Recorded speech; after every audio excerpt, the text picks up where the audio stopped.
Assalamualaikum warahmatullahi wabarakatuh. Puji syukur kehadirat Allah Subhanahu wa Ta'ala yang telah memberikan kita semua rahmat dan hidayahnya, serta kita bisa berpartisipasi dalam acara ini. Sholawat serta salam semoga selalu tercurahkan kepada Nabi Muhammad SAW dan juga keluarganya serta para sahabatnya dan juga kita selaku umatnya. Halo, kenalin aku Najwa Idya Meka Indrawan dari kelas 9A.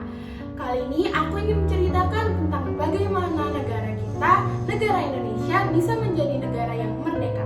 Sebelum itu, aku ingin mengucapkan selamat Hari Kemerdekaan Indonesia yang ke-76.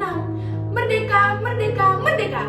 Perjuangan bangsa Indonesia dimulai ketika bangsa Portugis datang ke Indonesia.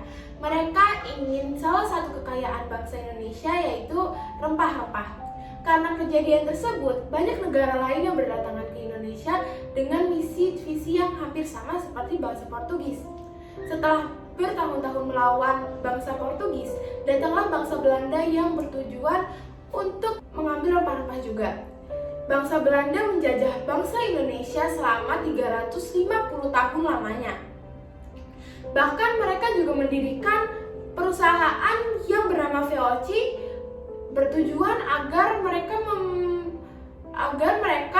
menguasai perdagangan rempah-rempah di Indonesia. Setelah itu, bangsa Jepang datang menggantikan bangsa Belanda karena bangsa Belanda dan bangsa Jepang membuat perjanjian yang membuat bangsa Belanda menyerah kepada bangsa Jepang tanpa syarat.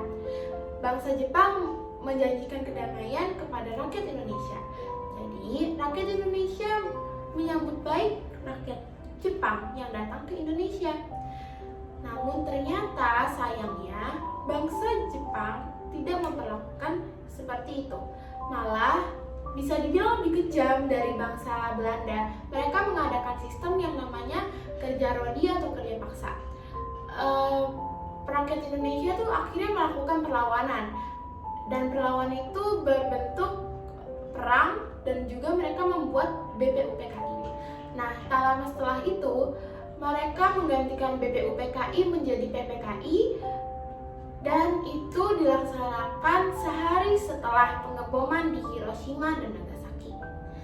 Tepatnya pada tanggal 7 Agustus 1945. Berikut peristiwa-peristiwa penting yang terjadi sebelum Hari Kemerdekaan Indonesia. Yang pertama, menyerahnya Jepang kepada sekutu. Setelah terjadi pengeboman di Hiroshima dan Nagasaki, terdapat sekitar 14.000 korban lebih penduduk di sekitar sana yang menjadi korban. Karena itu, Jepang memberitahu informasi bahwa tanggal 24 Agustus 1945 Indonesia dapat merdeka. Tapi Jepang masih menutupi informasi tersebut. Namun, karena Sultan Syahrir mendengar informasi tersebut lewat radio, akhirnya informasi tersebut beredar ke seluruh Indonesia. 2. Peristiwa Rengas Dengklok. Pada saat 14 Agustus 1945,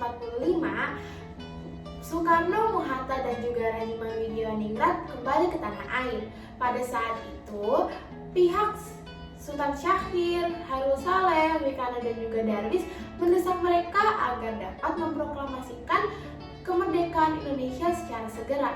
Namun, mereka tidak melakukan itu karena mereka beranggapan bahwa jika melakukan itu sekarang, itu hanya akan membuat pertumpahan darah, dan juga pada saat itu kekuasaan Jepang belum sepenuhnya jatuh ke tangan Indonesia. Perbedaan ini telah terjadi di antara dua golongan, yaitu golongan muda dan golongan tua.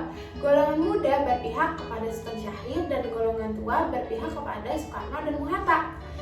Nah, ini tuh menyebabkan peristiwa Rengas Dengklok. Jadi pada 15 Agustus 1945,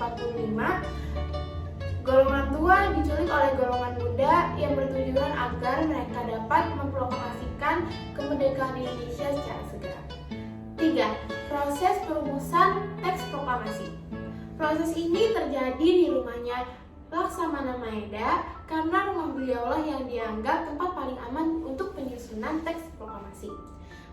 Rapat ini diselenggarakan pada tanggal 16 Agustus 1945. Saat rapat selesai, tersusunlah teks proklamasi yang ditulis tangan oleh Soekarno sendiri. Dengan disetujuinya dua golongan, yaitu golongan muda dan tua, dan seluruh orang yang ada di Rumah Laksamana Maeda, Soekarno menandatangani teks proklamasi tersebut. Yang terakhir, pembacaan teks proklamasi. Pada tanggal 17 Agustus 1945, dengan disaksikannya seluruh rakyat Indonesia, Pak Soekarno membacakan teks proklamasi di depan. Dilanjutkannya dengan upacara bendera merah putih dan juga sambutan oleh wali kota, yaitu Suwiryo dan juga Dr. Muwardi. Pelaksanaan upacara ini dilaksanakan di kediaman Soekarno dengan hikmah. Baiklah, itu adalah cerita singkat yang bisa saya sampaikan. Nah, hikmah dari cerita singkat yang saya sampaikan itu, kita harus bersyukur kita sudah hidup di zaman yang sangat-sangat merdeka ini, tentram, ya kan, gak ada perang di mana-mana. Nah, kita juga harus menjaga persatuan dan kesatuan. Lalu kita juga harus berterima kasih kepada para pahlawan yang sudah menyelamatkan Indonesia. Oke, segitu saja dari saya. Jika ada kesalahan dan kekurangan, saya minta maaf sebesar-besarnya. Wabillahi taufiq wal hidayah. Wassalamualaikum warahmatullahi wabarakatuh.